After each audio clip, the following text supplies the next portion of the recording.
The broadcast is now starting. All attendees are in listen-only mode. Good morning. My name is Julia Talbot, and welcome to the Department of Family and Support Services at the City of Chicago Community Aging in Place, Advancing Better Living for Elders, or Capable RFP webinar for applicants. This RFP was released on February 2nd, and it is due on March 16th, 2023 at 12 noon. Just a few housekeeping.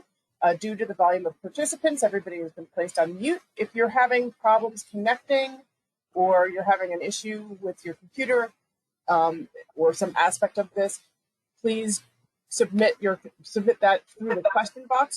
Additionally, could you please also respond? We will respond to questions midway and at the end of the presentations. And please type all the questions into the question box. This webinar is being recorded, and then a copy of the recording will be posted on the DFSS YouTube channel with a link of the recording, and a PDF of these very PowerPoint slides that you're going to see will be posted at the DFSS website under the Alerts or Funding Opportunities tabs associated with the Capable RFP. This will take up to 5 business days, so please be patient with us. And we are so excited that you have come and joined us here on this very windy day in Chicago.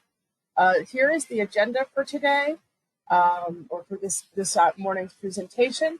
I'm going to start by welcoming my awesome coworker, Stacy Sabita, the Supervisor of Family and Support Services, and she's going to introduce the rest of the panelists for this morning. Stacy? Great. Thank you so much, Julia, and good morning, all.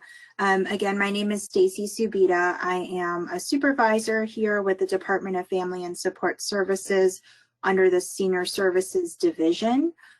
We have our colleagues here that are joining us on the call who will be participating in our presentation today. We have Esther Gutierrez, who's with the Department of Housing. We also have my colleague Donna Weems, who is one of our community living specialists who will be working on this program. And then we have our partners over at the Capable National Center. So we have Tricia Ford and Amanda Goodnell also on the call as well. So with that, let's go ahead and get started. Next slide. So the purpose of this RFP. Capable, which is otherwise known as the Community Aging in Place, Advancing Better Living for Elders, is a program where we're seeking proposals from qualified community-based health organizations. This would be including but not limited to hospitals, home health care providers, care organizations, federally qualified health centers, accountable care organizations, or nonprofit organizations who have experience managing citywide and conducting health assessments, providing education, fall prevention, and coaching in community-based settings for older adults 60 years of age or older. So as far as the backgrounds, the Senior Services Division is one of 7 program areas within the department. We are also designated as the local area agency on aging, or the AAA, City of Chicago. As the area agency on aging, we coordinate and fund services for older adults, prioritizing individuals who may be in greatest economic or social need, those who live alone, and those who are at risk for institutionalization. We work with network partners, and our efforts are guided by supporting older adults to live independently in their own communities for as long as possible, ensuring that those who reside in institutions are treated with dignity and care, and guaranteeing that older persons have access to accurate information to participate in public policy. Some of the services that we provide at DFSS includes information and assistance, home delivered and congregate meals, senior centers, fitness classes, caregiver support, in-home services, volunteer opportunities, elder rights, and health promotion. And we continually innovate and advocate for our residents so that they can continue to age in place. This Capable program is new to our department, and so this is a way that we're innovating with our ARP funding. Next slide, please. Okay, so Capable is an evidence-based person-centered program where older adult clients work in collaboration with medical partners and home modification providers. It's an interdisciplinary intervention and fall prevention program that results in successful outcomes by collaborating with adults. We work with nurses and occupational therapists, as well as handy persons, to customize environmental home modifications that optimize independence and safety for older adults to remain living in their homes. This program was developed and implemented by Johns Hopkins University School of Nursing in 2011. So DFSS is looking to procure a delegate agency for the health component. We're looking to utilize nurses and occupational therapists to provide guidance for installing adaptive devices and home improvements for older adults to ensure accessibility. The nurses and OTs will recommend home modifications to increase independence and decrease fall risk, provide health-related education, and they'll be expected to conduct 10 visits within a 5-month time span. They'll meet with home modification providers to discuss and review the recommended accessibility and safety modifications and the scope of work. With our model, we will be collaborating with the Department of Housing, DOH, Small Accessible Repairs for Seniors programs, which is otherwise known as SARFs. And so home modifications will be conducted under the SARFs program with the Capable model of the nurse and occupational therapist to complement that program. So representatives from both DFSS and the Department of Housing will review and sign off on all the recommended modifications before projects begin. Next slide, please. So with that, I'm going to hand it over to my colleague Esther, who will speak a bit about the SARFs program. Hi, everyone. My name is Esther Gutierrez. I am the Program Director of the Delegate Agencies Division within the Department of Housing, in which we oversee the Small Accessible Repair for Seniors program, which will be connected to the Capable model. At the Department of Housing, the SARFs program aims to promote independent living by funding minor repairs for accessibility, safety, and security, such as installing grab bars, lever faucets, door repairs, and other improvements as identified. It also aims to supply security devices by providing fire extinguishers, smoke and carbon detectors, deadbolt locks, and other devices for security purposes.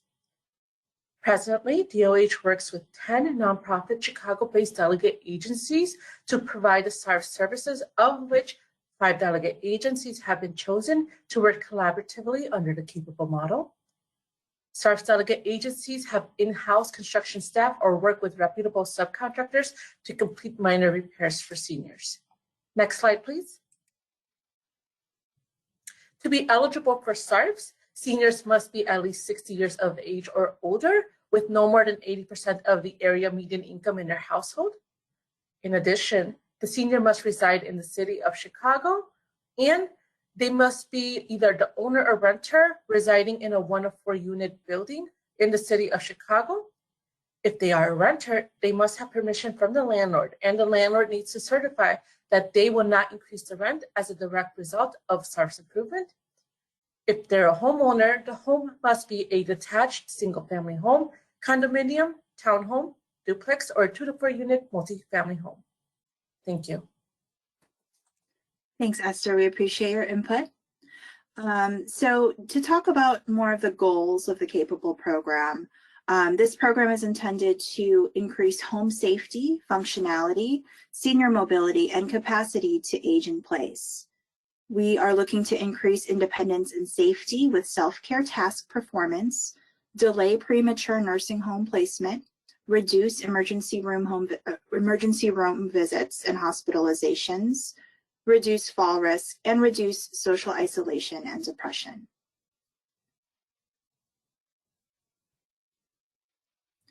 The current state and priorities for improvement. So about 77% of adults 50 years of age or older prefer to age in place or in their own homes. Supports such as home modification and assistive technology are essential to help older adults safely remain in their home. 34% of older adults indicate that they may need home modifications, such as installing ramps, in order to remain at home. Evidence from the Capable intervention shows that about 74.8% of clients demonstrated gains in activities of daily living functioning. 75 participants also showed improved health outcomes, including increased functioning, lower hospitalization rates, decreased nursing home placement, lower disability, and decrease in depressive symptoms.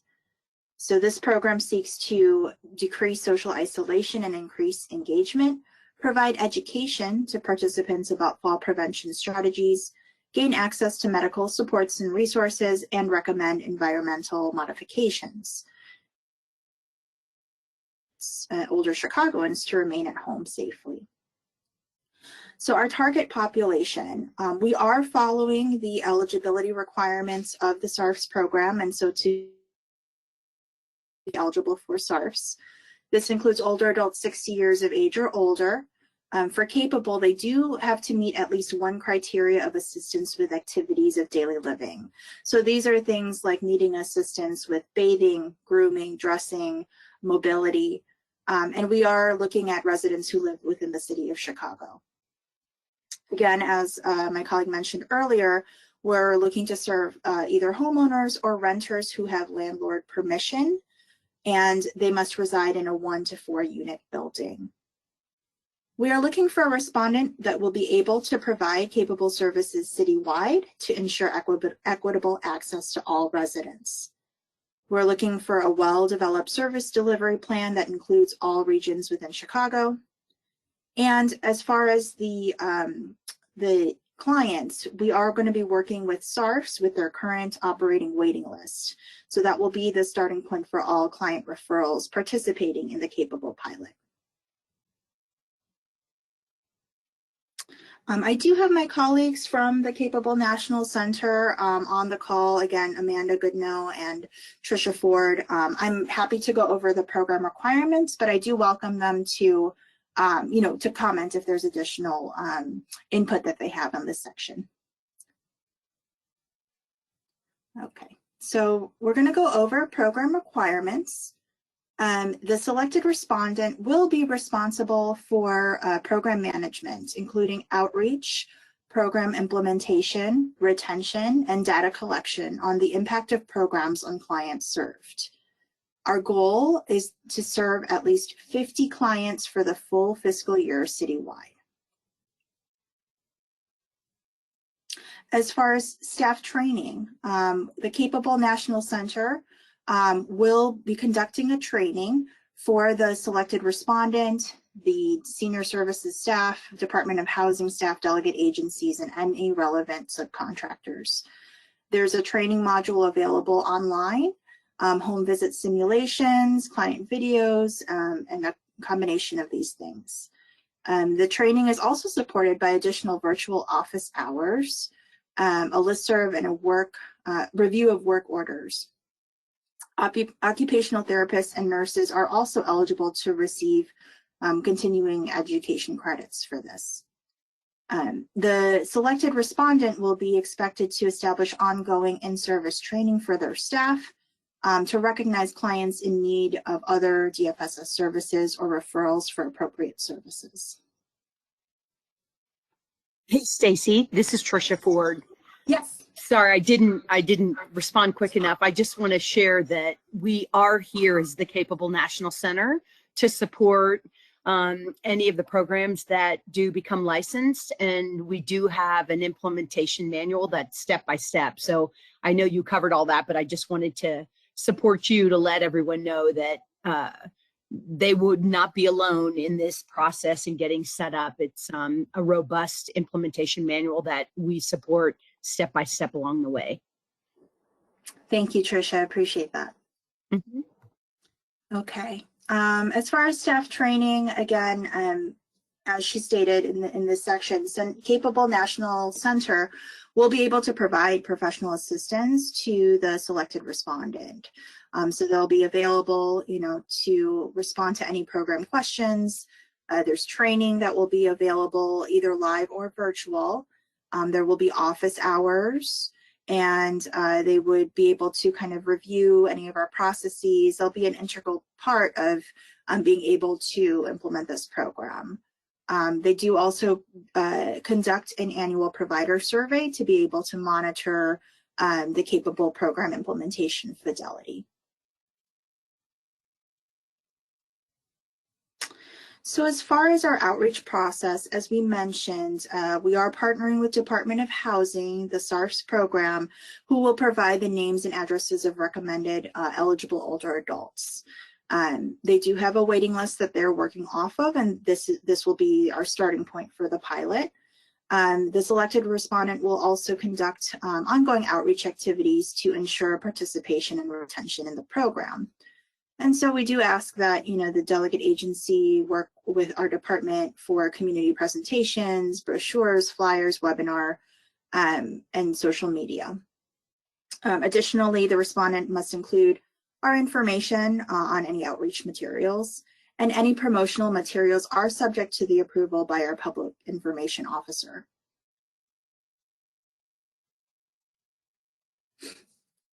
So all clients referred for capable services through SARFS, we'll be collecting qualifier information at intake with SARFS, including address, phone number, date of birth, etc. that's listed here.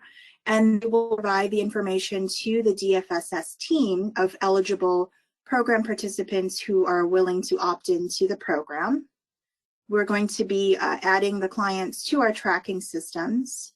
And then we are asking the delegate that they can also take direct referrals. However, the referrals would have to be forwarded to SARFS. Upon review of the referral list, we'll forward the client information to the delegate agency program coordinator. The selected respondent is responsible for contacting the client within 3 to 5 business days of receipt of the referral to determine level of services. So they will complete a pre-screening process and schedule the first home visits with the OT and the nurse. They're going to be conducting a pre-screening assessment once the referral is received, and they will also be required to complete the capable assessment tools during their visits with the client. Part of the process during the assessment will be to identify and determine the reason for capable services, to inform them of other services that may be available, to ensure that the environment is safe for the older adults. In general, assessments should be completed in person. We know because of COVID, we've had to transition into virtual in some instances. And that can be provided in extenuating circumstances, but in general, we do expect these to be in-person assessments. After the assessment process, the respondent could make referrals to the DFSS information and assistance line for other services, whether the client may be in need of programs such as home delivered meals or chore or respite. Once the assessment has been completed, the delegate agency will enter the information into our client tracking system. Next slide, please. So the home visits. The occupational therapist will be required to make at least 6 visits per participant, and the nurse will be required to make 4 visits per participant. This is a person-centered program, and so participants will be working with the OT and the nurse to identify achievable goals. They'll learn new skills and exercises in relation to how to effectively and safely use capable recommended supports, equipment, and home modification, and be able to practice in between their visits. Home visits will continue over a span of 4 months by the occupational therapist and the nurse, with the home repairs and equipment until completion of the repair. Once the Department of Housing and SARFS receive the capable recommendations, they will schedule a time to begin to complete the home improvements, and all capable recommendations will be subject to Department of Housing and SARFS agreement and program requirements. So this is a chart that we received from our partners at the Capable National Center that outlines, the visits per occupation. So the occupational therapist is there to make the first visit. They have a visit with a handy worker, as well as a registered nurse with the 4 visits within the 4-month time frame. We are also allowing for purchase of additional adaptive equipment or assistive devices through this model. So we will be having the delegate agency be responsible for purchasing a limited supply of adaptive equipment or devices that may not be covered under the SARFS program. So this could include things like step stools, lift chairs, bed canes, reachers, sock aids, and we're allowing for up to $800. In instances where the funds would exceed this amount, we would need advance written approval by DFSS, depending on funding availability. Allowable purchases made for the participant, will allow for medical supplies not covered by Medicare, Medicaid, or other insurance, adaptive equipment like furniture, aids, safety devices like emergency home response or assistive technology. The funds cannot be used for items like cash assistance or gift cards, travel expenses, and everything listed on the slide here.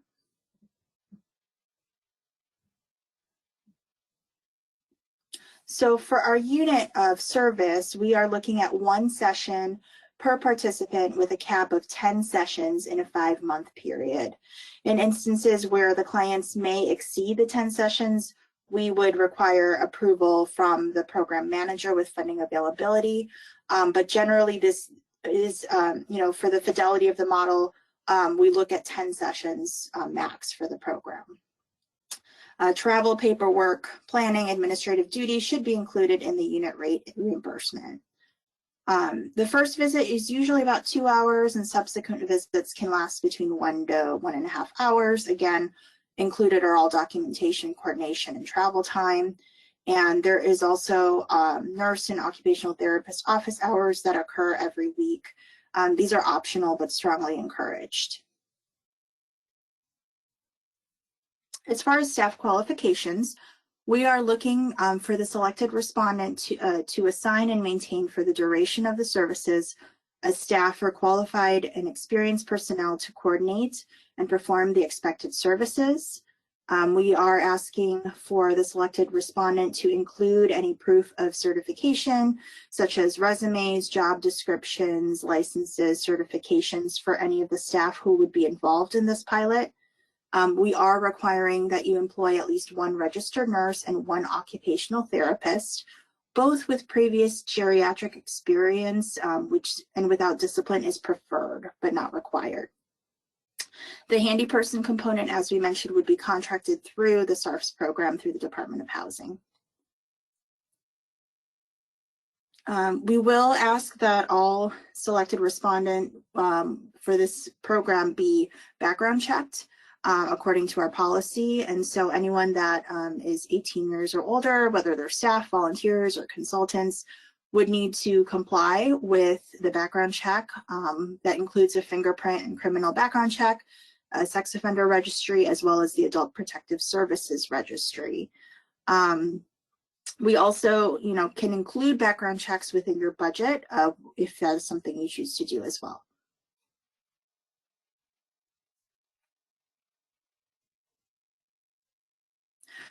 Also, we ask that the selected respondent not charge for services under this agreement. Again, this is going to be funded through the American Rescue Plan or ARP funding.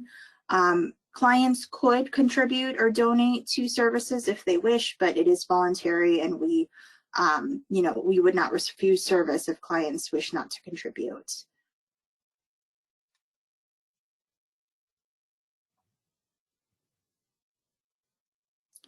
As far as performance goals and outcomes, we are looking to monitor a set of performance indicators that include 80% of clients who are surveyed indicate overall satisfaction with services and supports to help age in the community. 80% of clients indicating the home modification has resulted in increased independence and safety with their self-care task performance. 80% of clients report no falls or reduction in instances of loss of balance. 80% of clients report reduced or no pain, and 80% of clients report reduced social isolation and depression.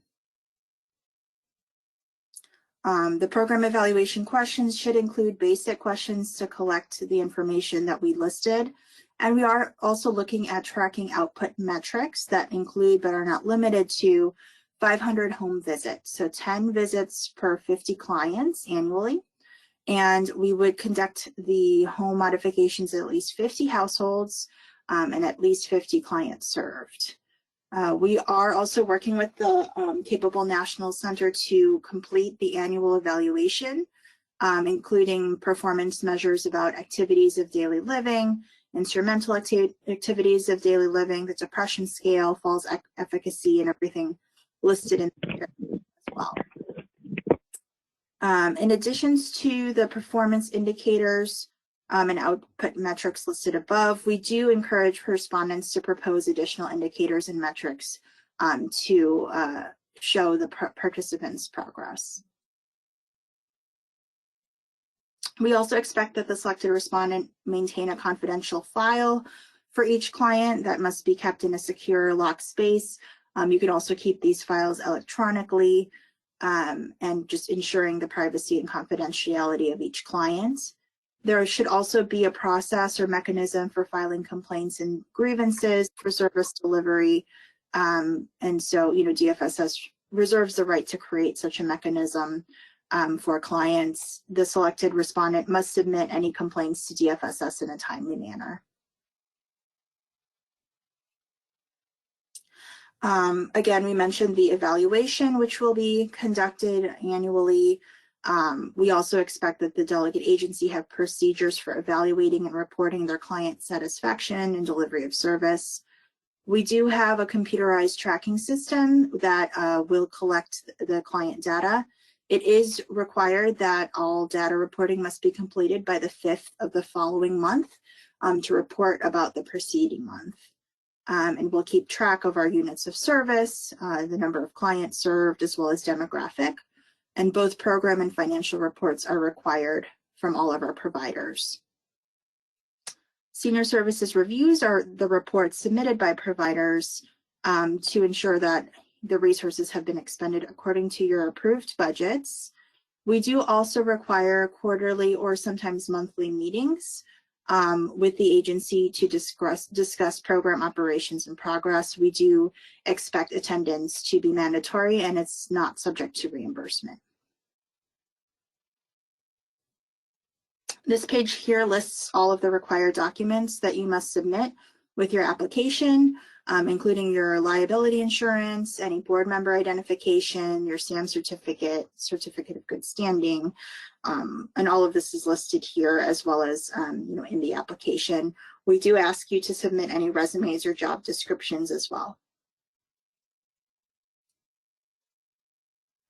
Okay, so as far as selection criteria, these are the areas that we'll be looking at when we score your application.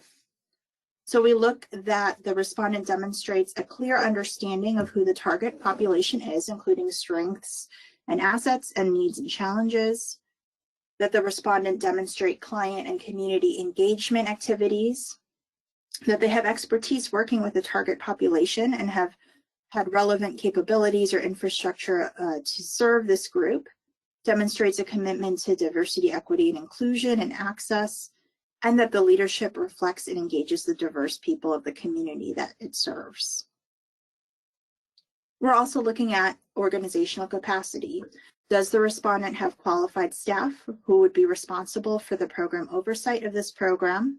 Do they have adequate systems and processes to support monitoring program expenditures and fiscal controls, adequate HR capacity to hire and manage staff, and the capacity to fulfill services citywide?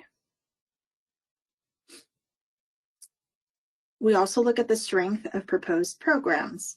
We are looking for the respondent to clearly define the services to be provided and that it's appropriate to addressing the needs for the target population. We're looking for the proposed program to be supported by strong national or local evidence-based as well as best practices, that the respondent have an effective approach to identifying and retaining program participants, that they have had partnerships or demonstrated that they've coordinated with other agencies to improve their services in a client-centered way, that they have assessment tools to determine the client's level of need, and that they describe a complete process from identification to payment and delivery. As far as performance management and outcomes, we're looking for the respondent to demonstrate evidence of strong past performance against desired outcome goals and performance metrics or other accomplishments in providing services to the targeted population, that the respondent has experience using data to improve its services, has relevant systems and processes needed to collect and store participant data, and that they can describe their current performance and improvement strategies. Also, a part of the selection criteria is that the respondent has a reasonable cost, budget justification, and leverage of funds, that they have the fiscal capacity to implement the program, can leverage any other sort of funds or in-kind contributions to support the total program, demonstrate reasonable implementation costs and funding requests relative to its financial and human resources, and that their proposed budget supports the proposed scope of work, and that they can explain any key budgeting decisions and how these have impacted program costs.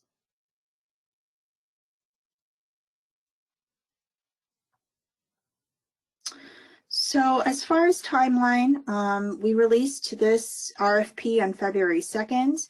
Today, we're hosting our pre-proposal webinar, which again will be recorded if you would like to view at a later time.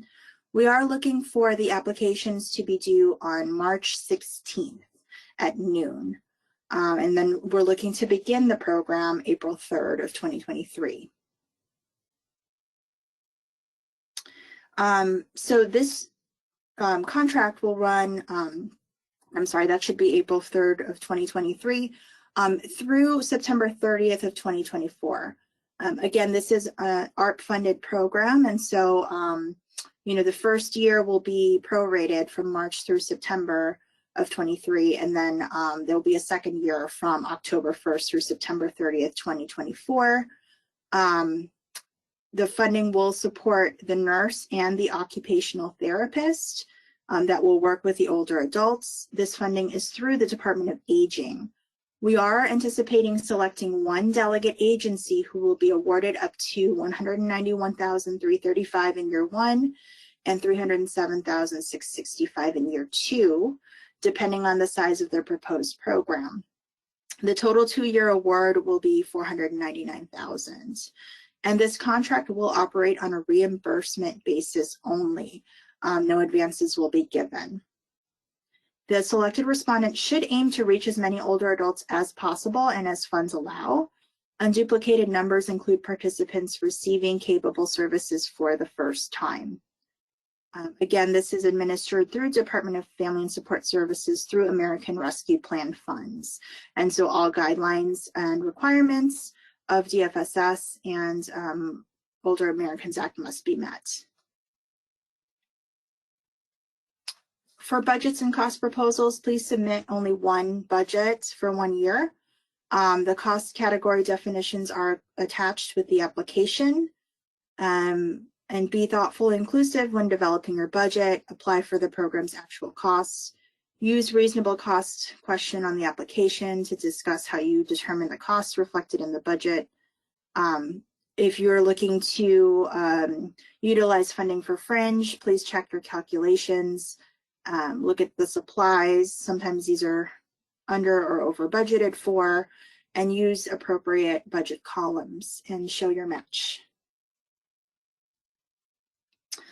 So just as a reminder, the applications are due on March 16th, 2023 at 12 noon. So March 16th, again, that's a Thursday at 12 noon. So thank you everyone for your time. I'm going to hand it over back to Julia to talk about iSupplier. We do have one question, although we're going to take a small break for questions now. This is a question that said, will the RN/OT be provided to delegate agencies and are reimbursements made directly to the RN/OT by DFSS? So the RN and OT is expected to be on staff with the delegate agencies. So it's the delegate agencies that's, hiring those as staff. And then the reimbursements would be made to the delegate agency. So, are there other questions that anybody has about the scope at this point? If there aren't, we're going to have time for questions after I go through how to make an actual application in the e-procurement system for this opportunity. But this is kind of what, if stuff is fresh in your mind, please type into the answers, or the questions section, any questions that you might have, so we can answer them right away.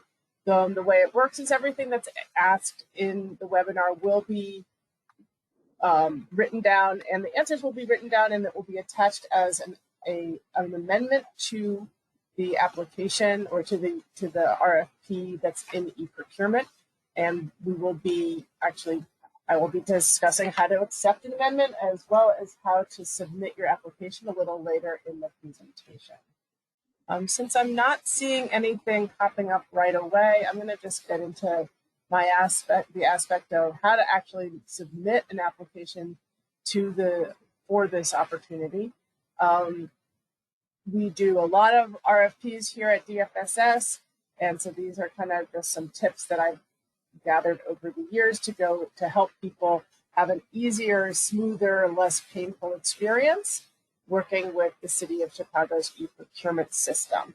So if you've never done business with the City of Chicago, you will need to get a vendor account in the iSupplier system. And there's information in the RFP document as to how to do that. And there will be, in a few slides, there's actually a link to a place where you can do that as well. We use the vendors set up iSupplier accounts to access e-procurement, although we tend to use those two things interchangeably. iSupplier is the vendor account. E-procurement is where the procurement magic happens. That's where your RFPs are going to be. If you are awarded a contract, that's where you're going to be managing your contract. That's where you're going to be submitting your vouchers for reimbursement. No advances are given for this RFP. And so that's where you're going to be kind of doing your business.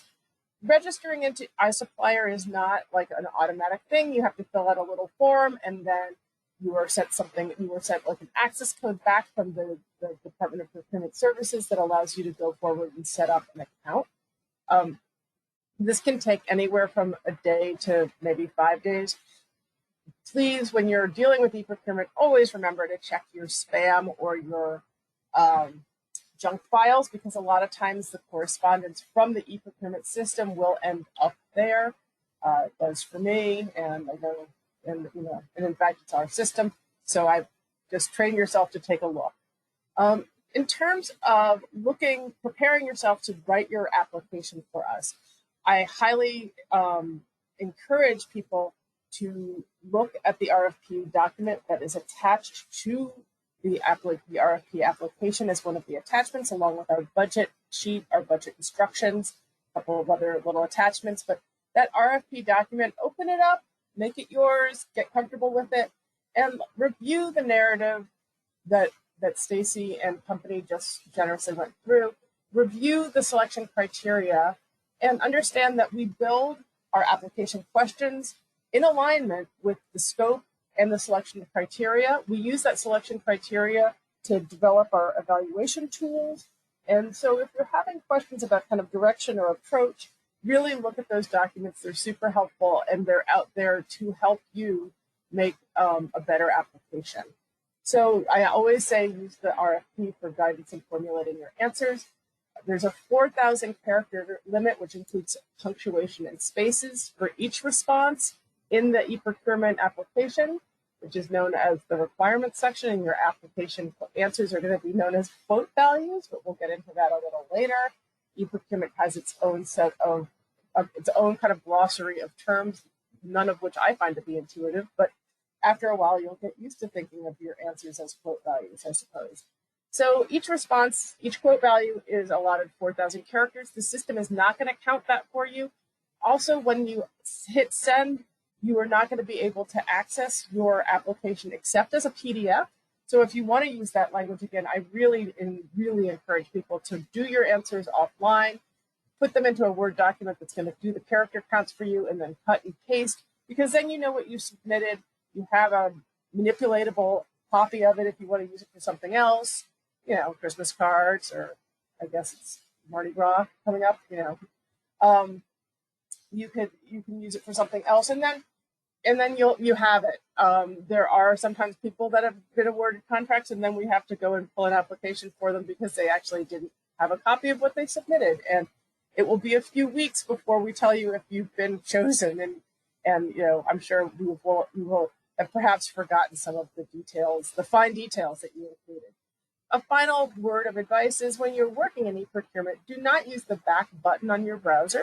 If you do that, e-procurement will pretend it's doing your work, but it won't save any of it, and then it will eventually kick you out with an error message when you go to save it. When you log back in, nothing will have been saved. So navigate in the e-procurement environment by clicking on things that are generally highlighted in blue. Those are things that will take you from screen to screen to screen, and we'll be going through that a little later when I show you some screenshots of how to do a submission and stuff.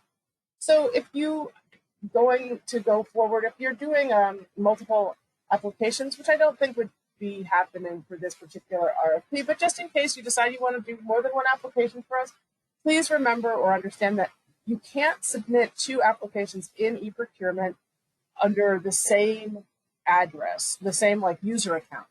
You can set up multiple user accounts that have the same email address, which is helpful for keeping track of your applications, but you're going to need to have sort of dummy or other actual account names for those things to make, and you're going to have to submit under each a unique account name. If you don't do this and you put in multiple applications under the same account name, it just keeps overwriting. So you'll say that you have account Ernie, and you're going to be submitting your first capable application. If you go in under account Ernie again, it's going to just, it will accept it, and it will overwrite the first one with the first application with the second one, and it will only show us that you've archived an application or you've amended it, but we won't have both of them active and available for our review. You can, under e-procurement, submit things and later amend your application to include different or new or updated data. And you can do that up until the deadline. You cannot do that after the deadline. After the deadline, your application is basically ours, and we will evaluate it, and there is no changing it. I tell people, especially new people, to avoid the rush and mishaps by submitting early. Plan your submission process, especially if you're new, to take 30 to 60 minutes.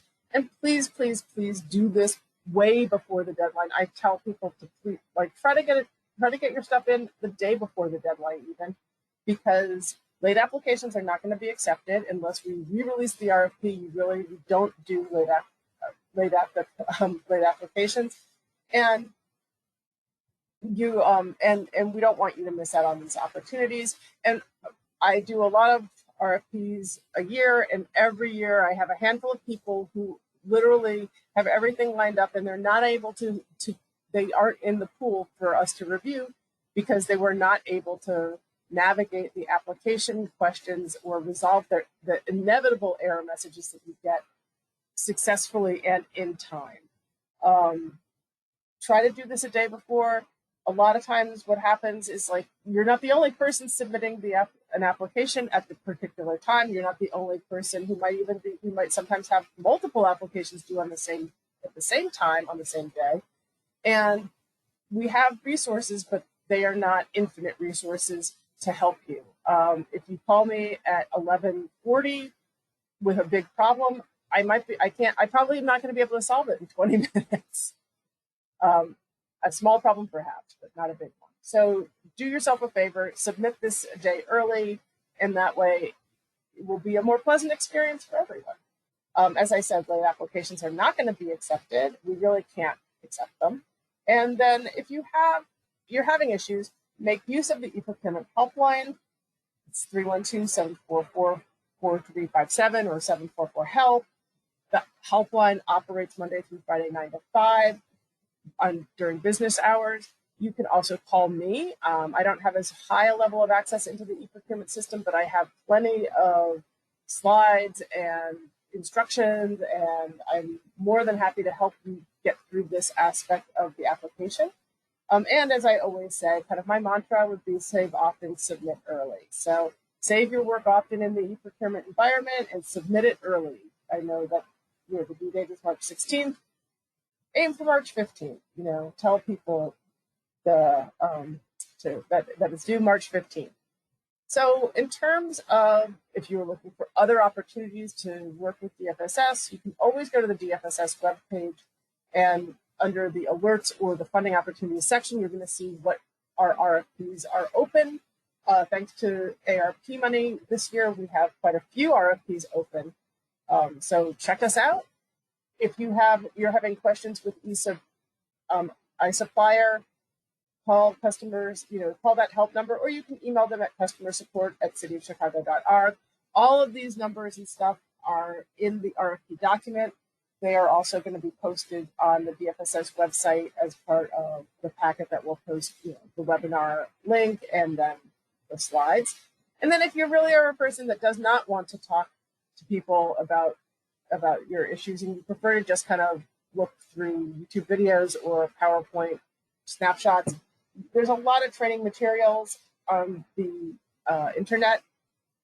The City of Chicago's iSupplier stuff. Look under the stuff that says delegate agency, and that's because that's the kind of contract that the DFSS does. And there's plenty of screenshots and stuff to kind of get you started or get you through some of the more common problems that we have or you might encounter.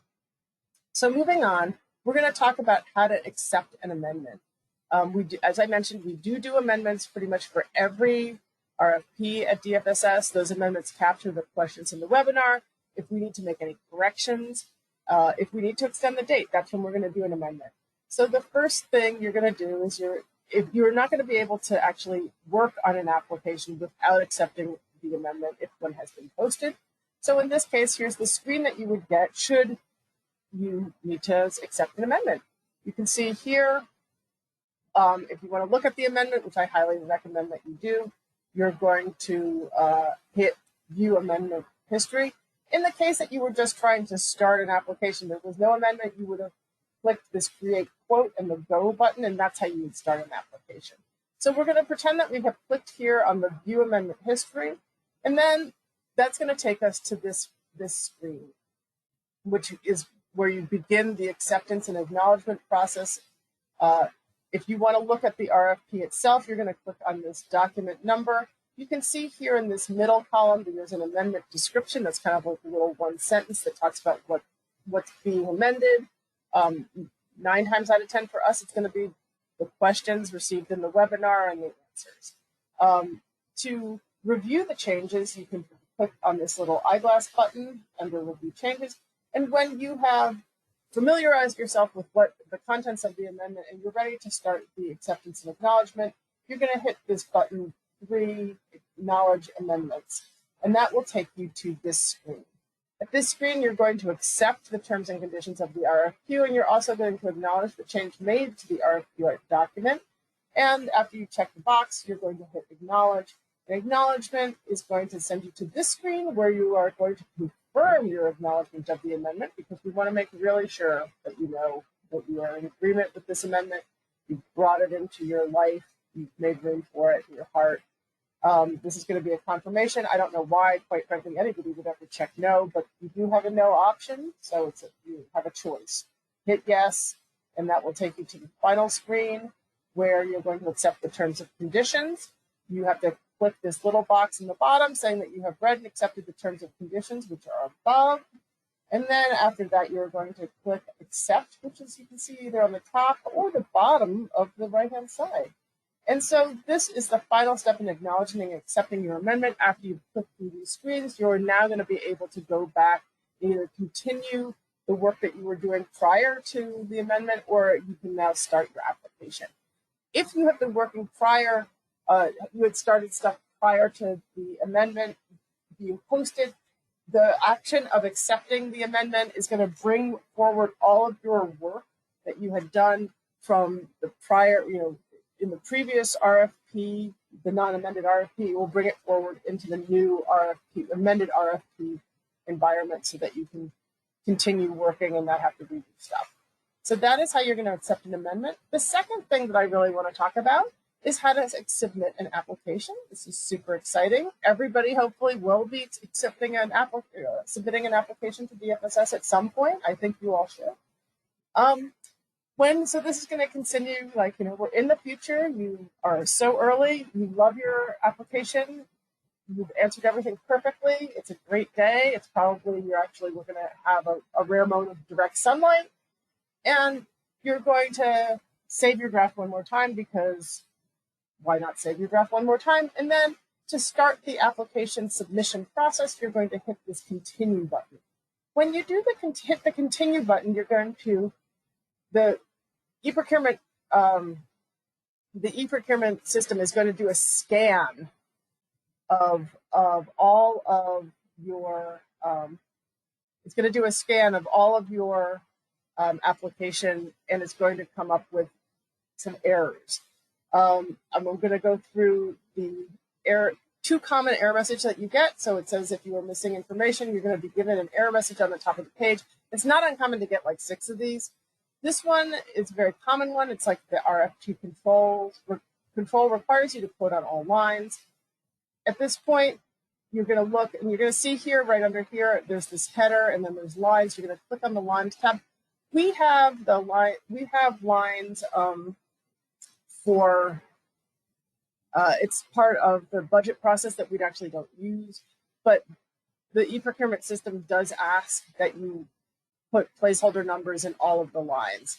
So in this case, you're going to go to this lines tab. You're going to fill out the lines, and that you're going to put placeholder numbers, and you're going to go on your merry way. Another very common error message that people get is this: a quote value is required for the requirement first name. And in this case, as I said, a requirement is your application questions. The specific requirement has a name. Everybody, like usually it's about it's not the question itself, but it's about what the question is about. In this case, first name. And you're going to, and then the quote value is your answer. That's the thing that's capped at 4,000 characters, including punctuation and spaces. And so this error message, to deconstruct it, is basically saying you forgot to put in the answer for what your first name is. So you're going to do that, and you're going to go on your merry way. And so at some point, you're going to keep hitting continue. You're going to keep resolving errors. You're going to keep hitting continue. And once your application is free from errors, you're going to be ready to proceed and submit. And at this point, clicking continue will put your application into this review and submit phase, which you can see on the upper left-hand side here. At this point, also, here's this printable view function that you can see over on the right. That's going to download a PDF of your application with all of the questions and answers in it. That's always a nice thing to have. I think you can do it you can also do it later in the application phase, but this is where it appears. So, print away. And so at this point, you can scroll down through your entire application. So it's going to, you can scroll down, you can see all of your answers. If you see something wrong, you can go back and change and edit it and save it again. At the bottom of all of the scrolling, you're going to see here this electronic signature, and you're going to put in your name, your title, and then you're going to click the box. If you click the box first, it will give you an error message saying that you didn't put in your name and your title. And then if you look over here on the lower right-hand side, I had to put it into a different screen because I couldn't fit it in like any kind of a human size. You're going to have, there's a submit, and you're going to click submit. Once you click submit, you should get this confirmation screen. And then also the e-procurement system will send a confirmation email within 24 hours of your submission to the email address registered with the application. If you want, I can see your submission literally seconds after you hit send, or submit rather, and you can feel free to call or email me if you desire confirmation prior to then. I am more than happy to look it up and make sure that you have been, we did receive an application, or send you a screenshot, like whatever makes you feel better. It's, we really appreciate it when people make these applications. I know that the e-procurement system is sometimes a little challenging to work with, and if this is something that makes you feel better, I am more than happy to look this information up prior to your receiving the email from e-procurement. So at this point, we're going to have more opportunity for program questions. here we have, if you want to get a hold of Stacy, here is her address or her phone number rather, and her email address. If you don't want to, if you have a non-programmatic question, you can certainly call me or email me. I try to answer all questions about RFPs within 24 hours. Please do not ask me program questions. You don't want me to answer those, and I'll just really refer you to Stacy.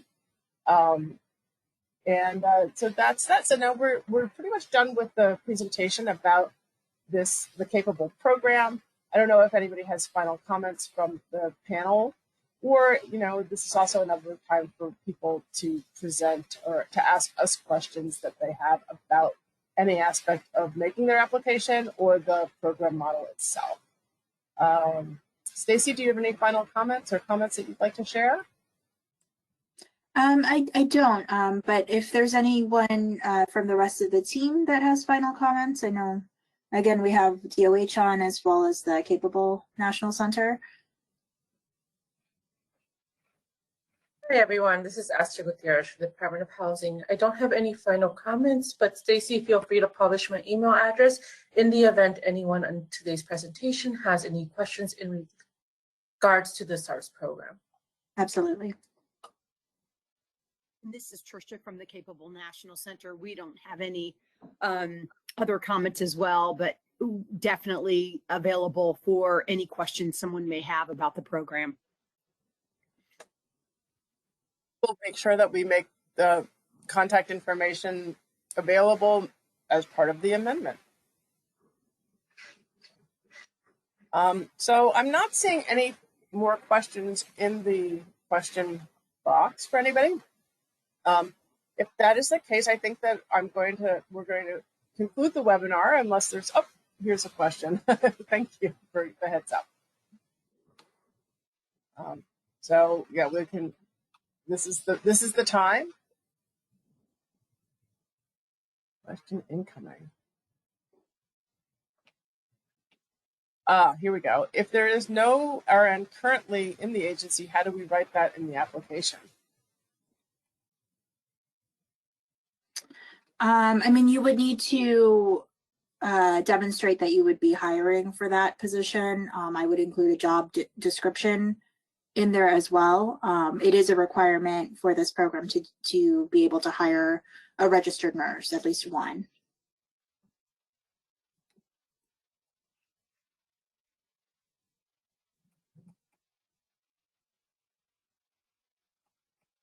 If there are any other questions,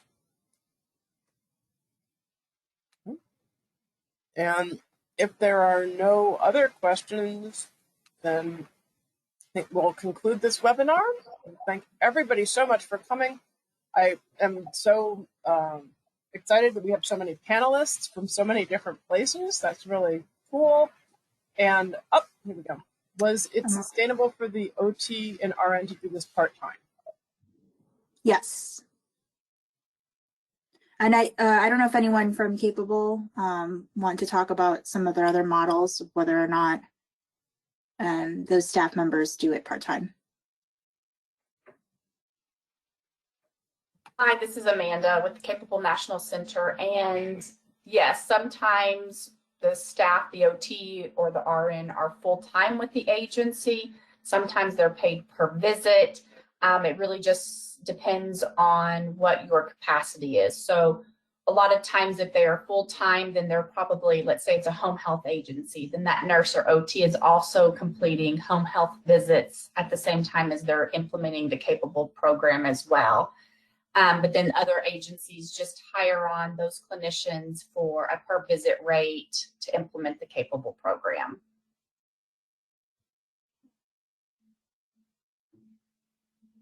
So here's a few other questions that have come in. It says one of the slides mentioned that a max of 10 sessions. Is that for OT or nursing?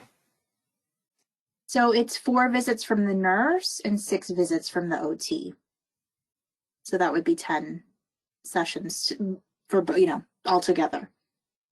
And it's capped at 4, like the prescription is 4 and 10 visits. If there's not, it's not like 3 visits for 1 and 7 visits. You know, it's not like you have a 10 visit cap. How you parse it out is negotiable. From what I understand, and again, maybe Amanda and Tricia could speak to this, it might not, you know, hit completely 10 sessions. It could be less than that, but for the fidelity of the model, you know, it's capped at 10. That's correct. So the picture that Stacy showed earlier that showed the 6 OT visits at the top and the 4 RN visits at the bottom. So the fidelity of the program and what was researched was 6 OT visits and 4 nursing visits. Sometimes there ends up only being, say, 5 OT visits or 3 nursing visits. But in order for the client to have, say, graduated from the program and received the full dose of Capable, the client needs to have at least participated in 8 visits total. We typically do not provide more than 6 OT visits or 4 nursing visits. So it is a very streamlined process of those visits. But connect with the OTs who have completed Capable, or also the OTs also work as the coordinator. The OTs could work as the program coordinator as well, as we imagine it. Again, I don't know, you know, with Capable, it is a national model. So Amanda or Tricia, have you seen cases? Sure. Yep. So yes, so the person who we call like the champion of Capable that's managing the program at that agency could also be the implementing one of the implementing clinicians, whether it's the OT or a nurse.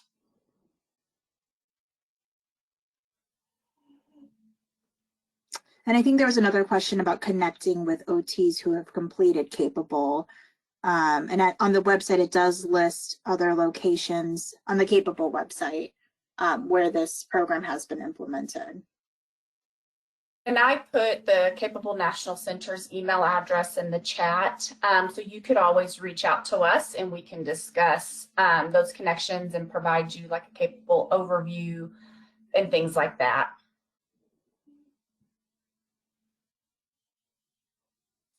With everybody, and that will also be included in the amendment. Great. So let's see if there's any other questions coming in.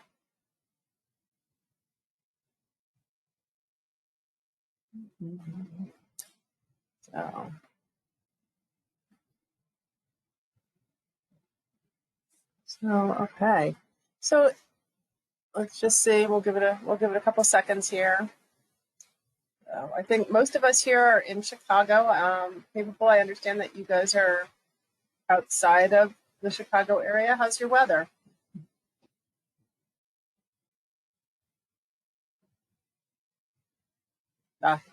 You might be muted. All right. So if there are no more questions, I think we're going to conclude this webinar. We will be capturing all of these questions and the answers and the Capable email address that was mentioned by Ms. Ford in the amendment document, which will be posted to the RFP. A copy of this webinar and the slides will be posted to the DFSS website in a few business days, 3 to 5 business days. And I can't thank all of you enough for attending this webinar this morning. And I hope that the rest of your day and the rest of your week is smooth and pleasant. Take care. Are there any further? This is Stacy. I just wanted to thank everyone for your interest in attending today's webinar. Please don't hesitate to reach out if there's any additional questions you might have after the presentation.